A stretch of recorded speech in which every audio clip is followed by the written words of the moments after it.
I have recently been reading a book by Noam Chomsky called Manufacturing Consent. And the thesis of this book is that mass media works against democracy's best interests.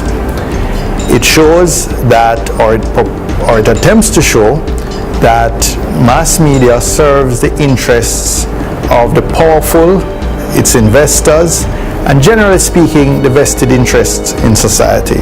It blasted apart the notion that media acts as a check on political power, that media inform the public, serve the public, so that we can better engage in the political process. In fact, media manufacture our consent.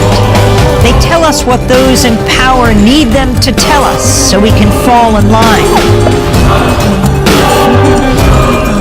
Democracy is staged with the help of media that work as propaganda machines. Big institutions know how to play the media game. They know how to influence the news narrative.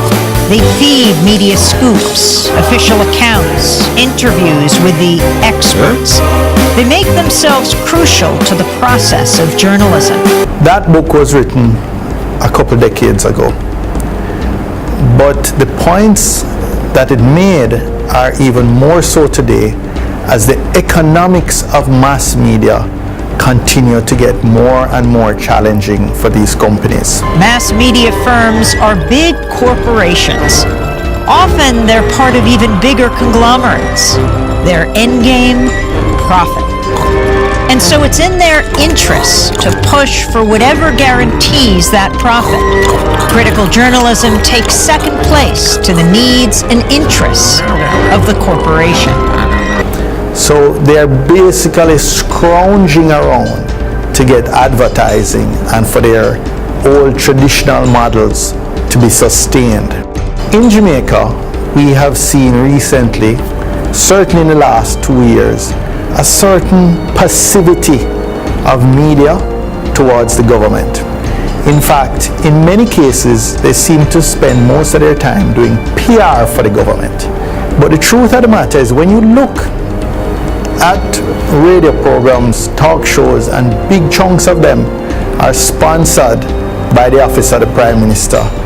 You look on our leading daily newspaper and front page stories every day, going for growth, are sponsored again by the government. You realize that he who pays the piper calls the tune. Many experienced media practitioners are now engaged at various ministries, departments, and agencies. Journalism cannot be a check on power because the very system encourages complicity. So those in power and those who report on them are in bed with each other. If you want to challenge power, you'll be pushed to the margins. Your name won't be down. You won't be getting in. You've lost your access. You've lost the story. So what we are facing today in Jamaica is a hobbled mass media.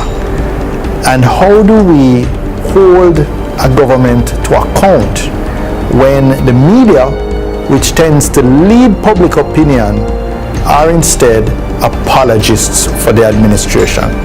It's going to require a much more vigilant citizenry, a much more vigilant set of civil society organizations, and increasingly creative use of new media by persons who still believe that an independent voice holding government accountable is central to our democracy.